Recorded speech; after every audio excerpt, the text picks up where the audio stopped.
nyo sa JD? Namian ko sa JD kay mabuot ang atong boss, especially sa atong mga staff bala. Daw hindi ka mailang, kag hapos palapitan gid. Kag isa lang gid sila, one call away lang gid ang mga management sa babaw. Ako naman ma'am, ang namian ko sa JD is ang mayo nga serbisyo kag ang mga tao ma'am ang dugod gid lang communication ma'am kag mabuot man ang aton nga mga boses. Ang nanamian ko sa JD is may mga ano kita gid may team, tapos ang mga kada department may ano ganini, may unity. That's all. Thank you! Culture.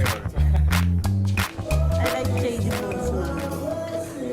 I love JD because of the smiling faces, a happy place to work. Sa JD kay ang magtamdanay kami tanan-tanan as a family kag ang mga bosses mga ano kita maka nami sa ilang mga mabuot kag wala gid problema. Thank you. So ako nananamian ko sa JD first ang mga boses. So mahinampang ang ano siya ang caring kag mainsindihon sa ilang mga tinawo.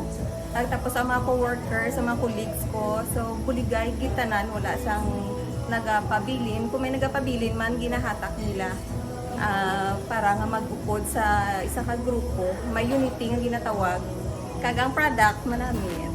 Well, for me, namian kaya sa JD, kay sa JD, my forever. That's why I stay here forever. Ako ang nanamian ko sa JD, not only nga manamit aton brands, kag mga hot meals ta, at the same time aton yung mga staff is very friendly, gid kag very accommodating. Well, ako, mas nanamian ako sa JD because not just for foods, but also the people behind success. Thank you.